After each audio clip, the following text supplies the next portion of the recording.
everybody. This is Jen Kleinhens. And I'm Rob Bose.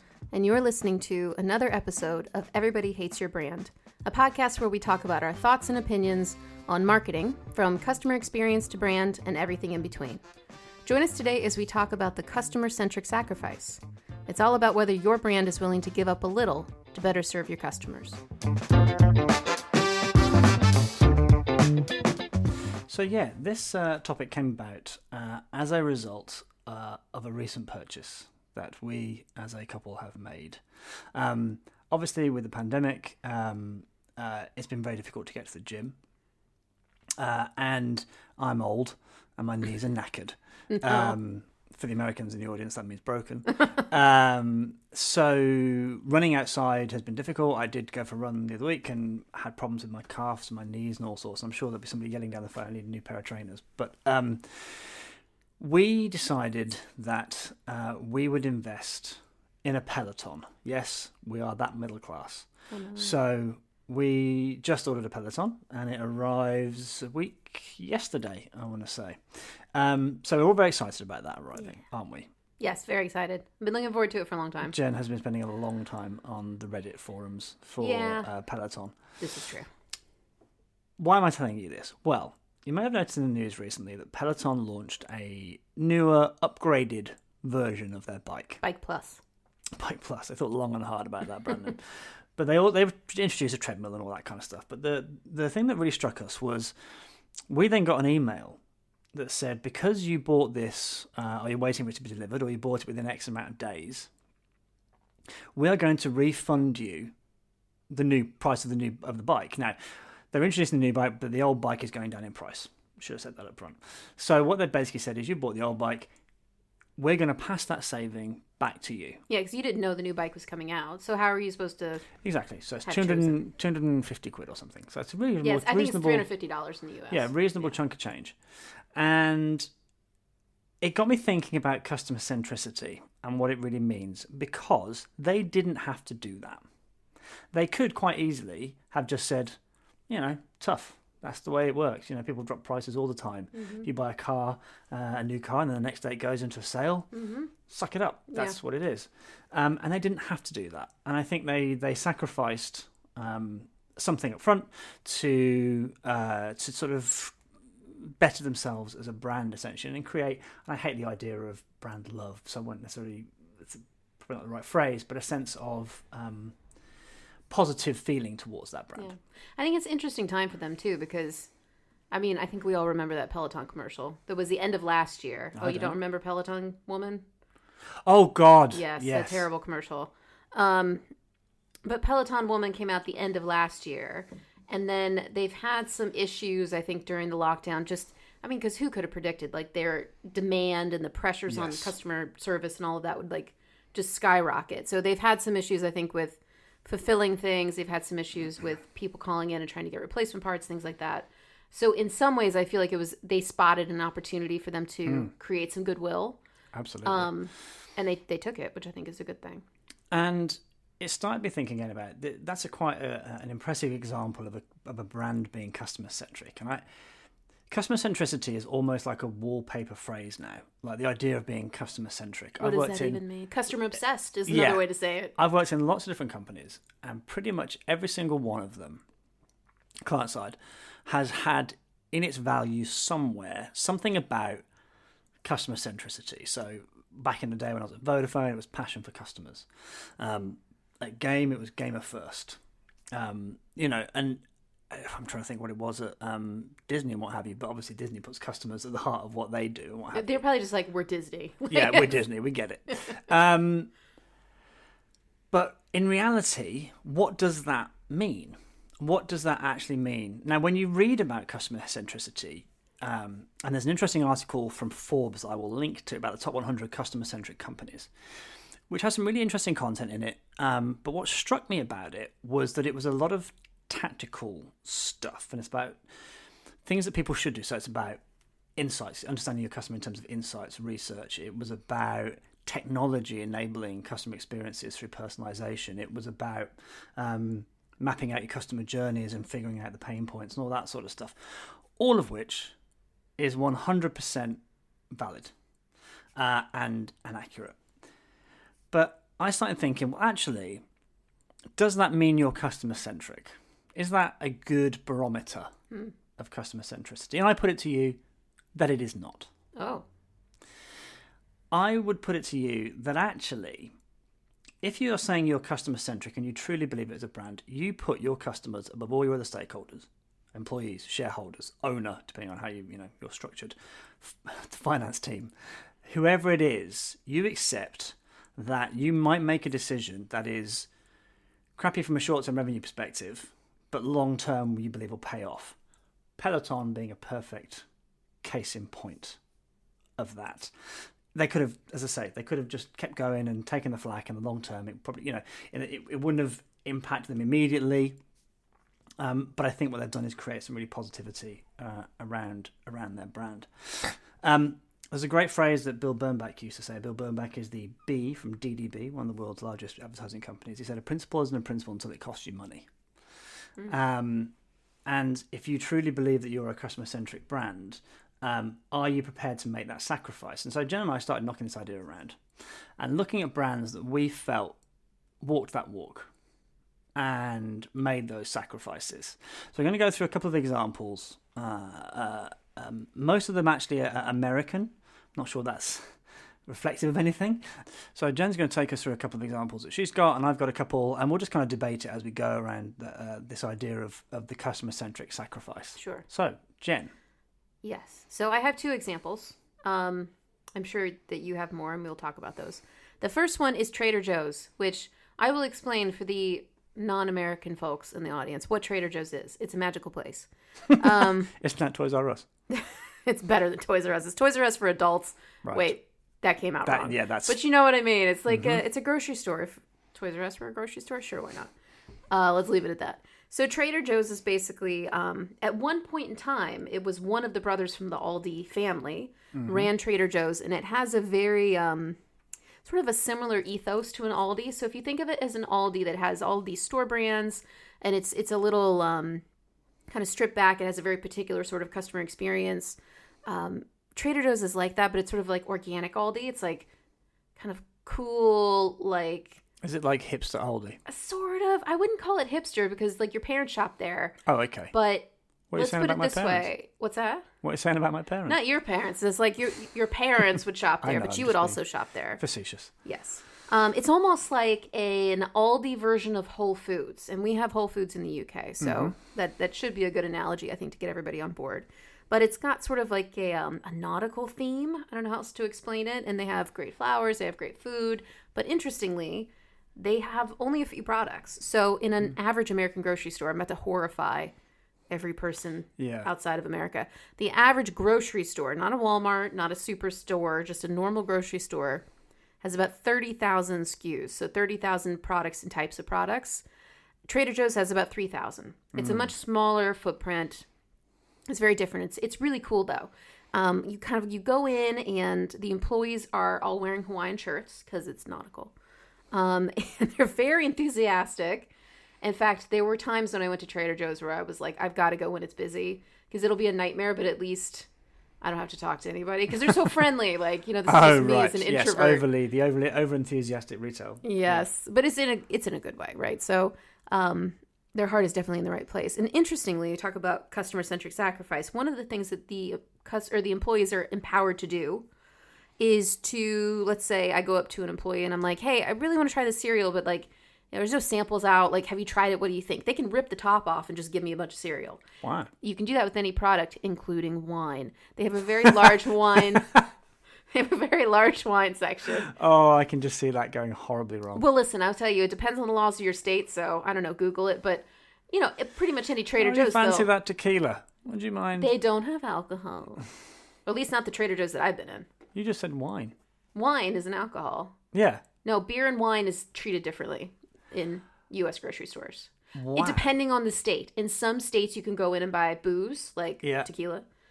In some states, you can't buy any alcohol. Like in Virginia, I don't think you can buy wine unless they've changed that recently. But they sell booze, just not the hard stuff. Just beer and wine. Yeah. Yeah. I believe. Now I'm thinking about it, like, no. No, but in Virginia, at least they sell wine. So You can get your $2 Chuck, which is the name of Charles Shaw is their like cheap, delicious wine. And a lot of people, you go to a party, they call it $2 Chuck because it doesn't cost $2 anymore. I think it costs like $3 or $4. But at the time when it became famous, it was $2. So $2 Chuck.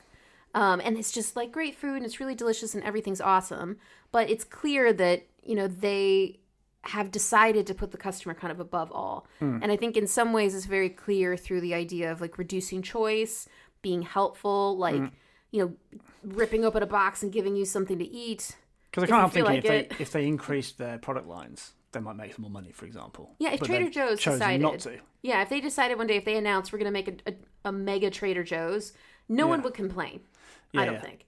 I think there's an interesting point here that I think really does define a lot of customer-centric companies, is empowering staff members, empowering retail staff, empowering people who are talking directly to customers to be able to make decisions that could cost the company money, but are doing it doing it to keep the customer happy. And I think that's a really interesting idea. That idea of we haven't got samples, so fine, I can write off a box of just to give it to you and have you taste it, and then maybe next time you come in and you try it. But it just seems like the right thing to do at the time, because what is the alternative? If you went to a normal grocery store and said, hey, how are these biscuits? I want to try some. And they would be like, well, I don't know, buy some and find out. Yeah. Do you know what I mean? But TJ's is... I can't imagine wandering into Sainsbury's, which is a UK supermarket, and saying, I'd like to take the top off this packet of Cadbury's biscuits, please. No. You're gone. Okay. But I think it is an interesting kind of point to make around empowering the employees, because I think in the grand scheme of things, like, they're paid well, they actually want to be there, like, you can tell. They're also very educated. So like if you go through because they're so enthusiastic about the store and the brand, and everybody likes that they work there, maybe not everybody, but most people seem like they really like to work there. If you go through the checkout line and buy something, you'll hear comments like, oh, this is really good, I just bought some of this, oh, I'm addicted to this, oh, they just dropped the price on that. Like, they really know exactly what's in the store and kind of how it's changing, what people like, if something's sold out, if you just happen to grab the last box, like, they know all of this stuff. Yeah. So it's really interesting. And I think there's a real correlation probably, and potentially even causation, between employee centricity and customer centricity. If you look after, I think it's Richard Branson's philosophy, although not necessarily living up to this during the pandemic, but the idea of if you can keep your employees engaged, like, the customer service will look after itself to a large degree. Yeah. And I think that's true. And I think, TJ's, as we call it, Trader Joe's is a good example of that. Okay. So my second example, another American example, sorry. Oh, they're all American. Oh, so. Are they all American? I feel bad. Yeah, I feel bad. Right. But that's okay. I think most people probably know, hopefully, what the majority of these brands are. So USAA, which is a bank in the U.S., is a consumer bank. It's an interesting sort of policy on actually who their customer is. So I am a member of USAA. And the reason I am a member of USAA is because my dad is a military veteran. So he's retired Air Force. And you have to, in order to be a customer of USAA, you either have to be, I think as far as it'll go, is like grandparents who were active military, or parents who were active military, or active military yourself. So it's interesting because, you'd think by kind of, that's an example of customer centricity, right? They wanted to serve a very sort of, because military families in the U.S. especially, like, they have a particular set of needs. And by being a bank that really specializes in that, like, you're moving around all the time. Like, you're probably like buying a house and having to rent it out like 18 months later. It's the different sorts of loans, and deployment is a big thing. How many states did you live in when you were growing up? Oh, geez. I don't want to do the math at the moment. I think it's states? Yeah. Oh, let's do the math. North Dakota, Virginia, North Carolina, Texas. Oh, I'm going to miss a bunch. At least 8. Wow. 8 or 9. A ton. And then multiple cities within those. Yeah. Oh, Massachusetts, a bunch. Tennessee. See, I'm forgetting them and remembering them as we're talking. I was born in West Virginia. That's a lot. But regardless, military families have a very particular set of needs. So things like deployment, like, they really do need a certain kind of bank that understands, like, the different things they go through. So that is one point of being customer centric. They are, or have been for the last, like, few years, by the few years, I mean like a decade, the number one ranked most loved brand in the U.S. and I think globally at some point as well. And they're awesome. So I'll give you an example. So when they had the government shutdown back in early 2018, so this was the first government shutdown of the Trump administration. And I think everybody kind of goes through one. So, it was a particularly bad one, though. Because normally what they'll do is they'll close the government. They'll, the budgeting people get mad at each other and they'll close the government for like a week and that'll be it. And they'll all be settled and it'll be fine. But for many reasons, which we won't go into on a non-political podcast, Trump decided to, it's going to go on as long as he felt like, and it went on for quite some time. And as a part of that, military families were not getting a paycheck. So if you were active military, you were not getting paid, which I don't know how familiar people are with most active military type paychecks, but it's not a lot of money. So a lot of people are living paycheck to paycheck. Some of them have families at home while they're deployed and the families aren't getting paychecks. So USAA said that they would, and they did, create interest-free loans to cover the paychecks during the extended government shutdown in early 2018. So no interest at all. Just we're going to give you a bunch of money. We're going to cover whatever your paycheck was for the duration. And then you can just pay us back over the next 12 months. Wow. So, I mean, obviously, you get the money back. You want to kind of give it back. But I think it was really nice for them to, give them 12 months as well. Yeah. Especially when a lot of companies are hurting financially. Yeah, exactly. And cash flow is so important. Yeah, totally. And I think that is pretty amazing, for those families and kind of that need. And everybody was really happy. I think it was a good opportunity for them to kind of step up to the plate. And honestly, like, there's probably half a dozen examples I can give you around just them being just awesome, around car insurance or house insurance or whatever.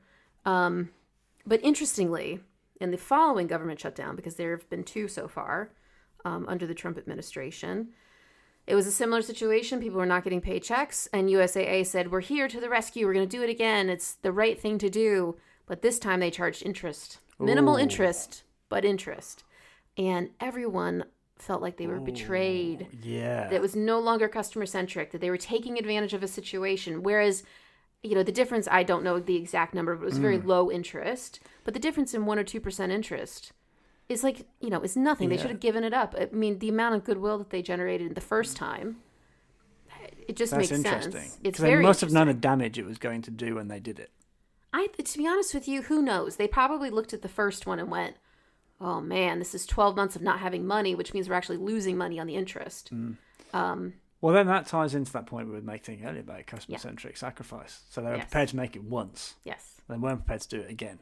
Exactly. Now it is, I think we're saying during the COVID shutdown that they were suspending payments on auto insurance. They paid back because people weren't driving. They actually paid back and paid off portions of people's auto insurance. I don't have a car in the U.S. obviously at the moment, but I got all the messages and they were saying like, well, nobody's driving because of coronavirus, so we're going to give that back. Should we bleep coronavirus? I'm not sure. People are getting demonetized on YouTube, so everyone's calling it like the illness, but I don't know. We're not monetized, so I guess we'll be fine. We're not. We should be fine. Hopefully we won't get banned. But yes, those are my two examples. I think USAA being the coolest one in terms of like the number of things that they do, but also they've stuck their foot in it just a teeny bit in recent days. Shows you how easy it is to break that trust. Very true. The couple that I've got, one is Southwest Airlines. So again, for the non-Americans, Southwest Airlines is essentially a national airline. I would classify it as regional. Yeah, they don't fly internationally outside the US. Primarily, they fly mainly within the US. Mainly within Texas at first. But they do have a couple of things that they do that makes them kind of unique, or is unique to their proposition. One is they don't charge anything for changing a flight. Well, they certainly didn't at the time I was writing this, researching this. And secondly, they don't charge for checking in bags. Interestingly, on that first point, someone, I think rather foolishly, posted their boarding pass on my Instagram today. And I'm hoping, I mean, they had the QR code, so I'm assuming no one could change it. But it was Southwest, and they made a comment on that very specific thing because they changed the destination of their flight. Yeah. And they were like really loving these no change fees. There you go. So perfect. Now, what's interesting about that is it puts them at odds with the rest of their competitors. So American, Delta, whoever else is flying in the US. And they are constantly under pressure from investors and analysts to introduce those charges, because those other companies make quite a lot of money from those things. And to date, Southwest have resisted that. They see it as it's not right for their customers and it's not right for their brand. One of my favourite, I just love this, there was a conference call with analysts, with the CEO. His name escapes me at this point. And the analyst actually complained that Southwest was putting customers before its shareholders. That's a direct sort of quote from the guy. So it's almost as though you value your customers more than your shareholders. Wow. Says everything that's wrong with PLC is right there. Come the revolution. No, anyway. What's interesting is it seems to be working for them, though. They have had, near as damn it, 50 consecutive years of profitability, which is an extraordinary track record, especially in a sector as competitive as that. It's an extraordinary thing. So I think that's really interesting. Where there's a very clear sacrifice they are making for ongoing success. And the other one that gets talked about a lot is Patagonia. So Patagonia make outdoor clothing, essentially, but they have a really interesting perspective and purpose, which they promote things like repairing clothes over buying new versions, for example, which is an immediate sacrifice because you're giving away money that you could easily make. It sells pre-owned versions of its own stuff through OneWare, and it could, in theory, make more money by not doing those things, at least in the short term. Yes, which is interesting based on the fact that their nickname is Patagucci because they're so expensive. Blimey. I've heard that several times, but I suppose the argument is you're paying for quality, but then but then it lasts you forever. got it for the lifetime, and they fix it, and it's great. Exactly. Yeah. And it's interesting. According to Time Magazine, their sales quadrupled over the past decade, and they're now over $1 billion as a whole. But people are like clamoring to work at their main campus. This is an amazing stat. More than 9,000 people applied for 16 internship positions a couple of years ago, which is an extraordinary thing. Again, a company that is making a sacrifice and is living by its principles. It is a principle isn't a principle until it costs you something. Yes, it's a very purpose-driven company. Yes. And I think not in the sort of the purpose washing I think we've seen a lot in the last 20 years. Yeah, they actually authentically believe in what they're doing. Absolutely. They were authentically, from the beginning, built in such a way that they would be sort of true to what they wanted, the customer they wanted to serve, and their employees as well. If you haven't read it or heard of it, there's a great book by the founder of Patagonia called Let My People Go Surfing, which is a great book about their corporate culture. I actually wrote a story a while ago about just kind brands that do the right thing, and their employee retention rate is bananas. It's in the 90%. Yeah.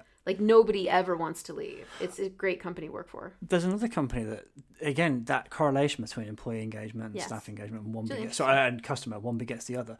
There's a company, I forget the name of it now, but the minimum salary there is $70,000.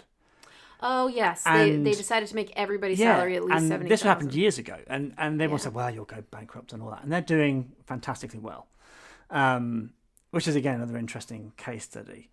I think what's interesting there is that we're saying that you can be successful making customer-centric sacrifices. We've given you examples of brands that do that and do especially well and are doing well over a longer term. Not every company is going to do that. Not every company is going to be able to do that. What I think is, what I would implore to HR teams and employee engagement teams across the nation, if you're not going to live up to a customer-first mantra, if at the first sign of numbers not looking good, you're going to do things that maybe are there to generate revenue in the short term to hit maybe an analyst's quarterly expectations or something. Don't then continue to say that customer first is one of your values. Yes. Because employees are not idiots. It's demonstrably not true. I've been in situations where people have put prices up in short term to make some money. I've been in situations where people have done things that were questionable to make extra money, to hit a number. And when I say questionable, I don't mean like illegal. I mean just things that didn't sit right from a customer perspective. If you're in that situation and you know money for a lot of companies absolutely comes first and shareholders come first for a lot of people, don't then just put customer first in one of your brands. Just say, I don't know, we'll do our best unless the numbers tank. Or we're going to be customer minded, or we're going to be something that isn't quite as what's the word I'm thinking of? Something quite as absolute. That's the word I'm thinking of. As customer first or gamer first. And I think that's an interesting thing that I would plea that I would just push out there. Okay, I'm gonna stop you for a second. So because I am the young Jamie of this podcast while we're talking, it's Gravity Payments is the name of this company. So Dan the one Price, who's paying the... Yes, Dan Price was the CEO at the time, and he gave everybody $70,000 at least for their salary. I believe he also makes $70,000 a year. But yes, Gravity Payments. Cool. And just really quickly to sort of wrap up, I think there's a couple of extra elements to talk about when it comes to centricity. One is we've talked about in our very first podcast, which was about market orientation, that you are not your customer. Yes. And I've worked a lot of places where they will try and drive a metric because it's good for the business, not necessarily perfect for every single customer.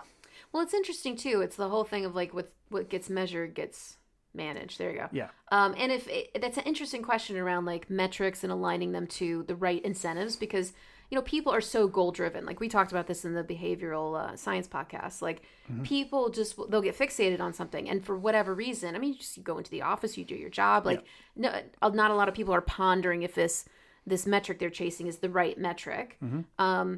And I think a lot of times there's unintended consequences. So it's like, saying that you want people to sell X amount of products, or, you need to hit X number, or this margin number is more important than anything. And you have disconnected groups. So finance isn't connected to marketing, isn't connected to customer service or the retail stores or digital stores. Like because of this disconnect, I feel like it's easy to sort of drift away when you start talking about metrics from the customer. True. I also think there's an element of we are a magpie, shiny new thing industry, shiny thing, and we think that everybody else is into the same. It's the innovation things. bias for sure. Yeah, absolutely. So we need an app. Do we really, or is that just the a whim of a senior person in the business that thinks, well, everybody else has got an app, why don't we have an app? Have you really thought about at a customer level? Do you actually need? Do you know who doesn't have an app? Who? Trader Joe's. Well, there you go. They don't do coupons either. Again, it's interesting because one of the arguments about building a strong brand is maintaining a certain you don't have to do promotions, you don't have to do that kind of stuff because you can maintain that price. They don't have a loyalty program either. No. They don't have any of the things. They don't track any customer data. Interesting. Let's make a whole podcast about we should Trader have Joe's. a whole podcast about it. The other one I think you mentioned briefly is around it's only in recent years that I've seen people applying behavioral science and truly understanding, but having a better understanding of how human minds work. Or how people behave. Exactly. Yeah. So, for example, I mentioned this last week at Game. One of the issues we had, was when people leave or finish the transaction, we fired a barrage of questions around, do you want to trade in? Do you want to buy pre-order X game? Have you got a reward card? Do you want a reward card? And all that kind of stuff. And peak end rule, which basically states that the how well you sort of remember an experience is defined by the highest peak and the end of your experience rather than the whole thing. Averaged out would say that you shouldn't do that. So I think the last couple of podcasts we've done on behavioral science are also really valuable from a customer-centric perspective. You're not thinking about customers as rational beings. You're thinking about biases, and you're thinking about how you can help customers make the right decisions. Yeah, and I think not to belabor the point, right? Because we spent 2 podcasts talking about behavioral science for brands and things. But, what people say, I'm paraphrasing a very famous quote, but what people say they do and what they do and why they think they did what they did are they're miles apart.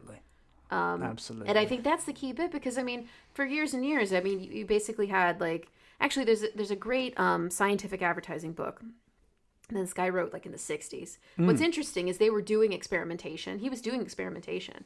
He was using behavioral science. He just didn't know that he was. Yeah. And for so many years, I mean, we're talking like Mad Men times, right? Like people would go out and they would observe or they would do some research or a focus group or whatever. But the problem is, you talk about, are you being truly customer centric would be to design an experience for how people behave, not that how they say they're going to behave. Yeah. Or, you know, in the famous example with the iPod where Steve Jobs took it into a focus group and they were like, what is this? Yeah. And he just basically said, it's not for them. We're still going to launch it. Exactly. Yeah. And I think it's an element of, I'm a big believer in putting trials out into the real world and seeing what people actually do rather than, you know, I think focus groups have a place. But I think definitely. When you're being customer centric, think about where your insight's coming from. Yes. I think is really a key point.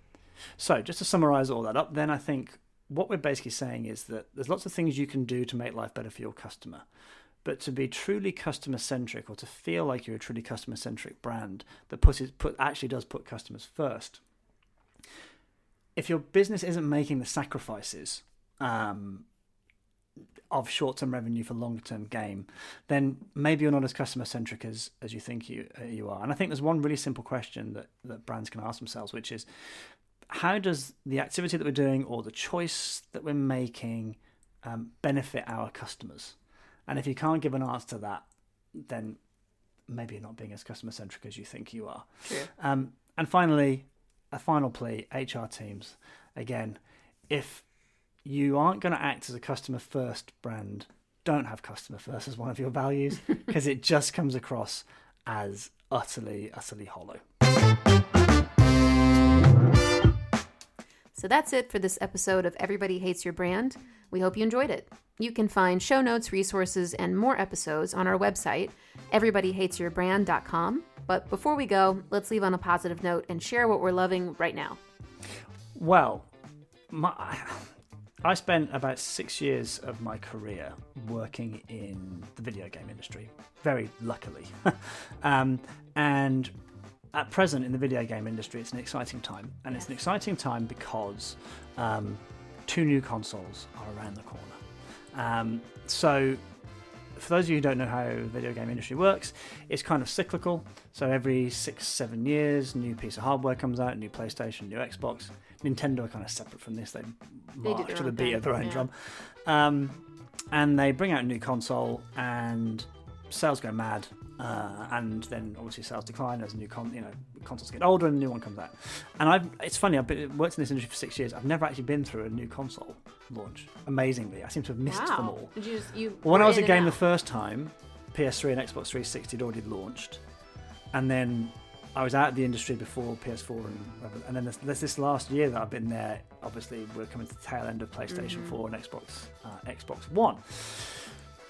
The reason I'm bringing it up is I think it's a fascinating example of different approaches and how each brand is using the 4 Ps. If you remember your 4 Ps from marketing theory, so product, price, promotion, and place.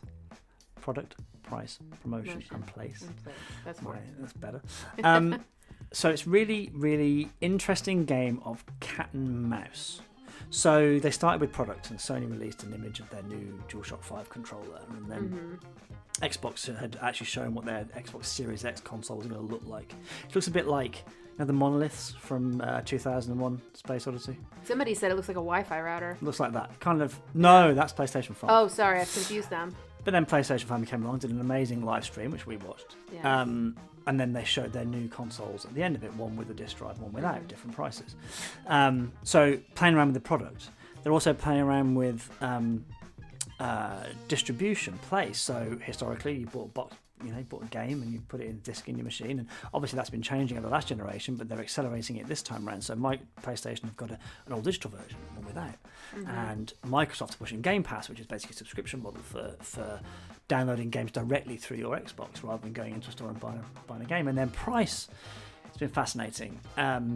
So there was a leak recently with Xbox launching 2 consoles. They're launching the Series X, which is like supercharged, super powerful, and the Series S, which is not quite as powerful, a bit smaller.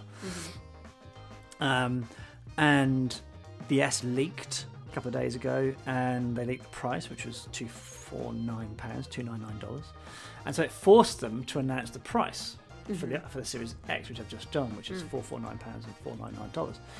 Which I don't think they were going to do that earlier. They kind of got forced into it because there's this hilarious game of cat and mouse between who's going to go put the price first. Yeah. Because the other person will undercut the person who goes first and all this kind of stuff.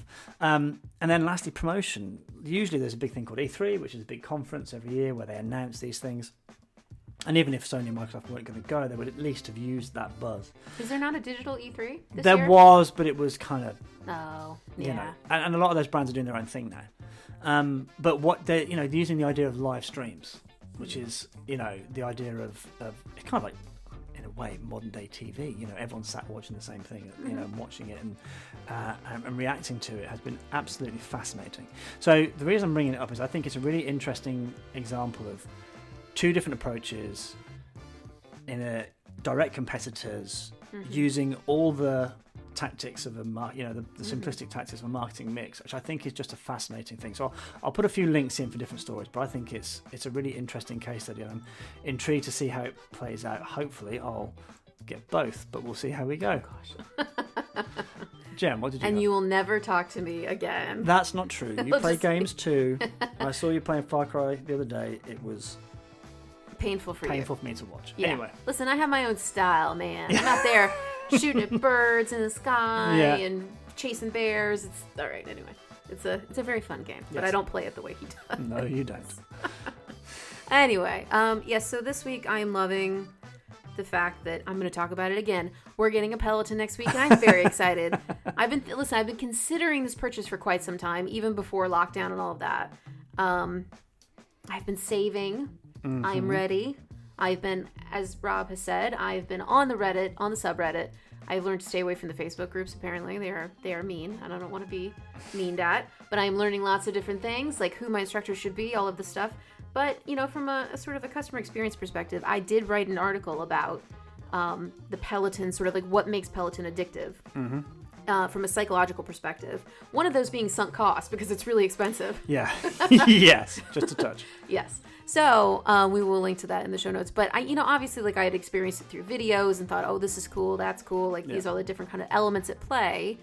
However, I have yet to experience it for myself, which is what the next week brings. I will provide updates. I will report back, and you will learn if the Peloton lady was and right all the or social wrong. proof and all the stuff they use is powerful. I'm hoping that it is. For all of our sakes.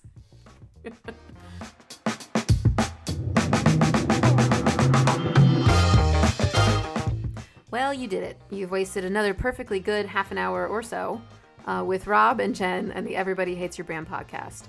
Again, you can find us on everybodyhatesyourbrand.com and your podcast platform of choice. Have a week.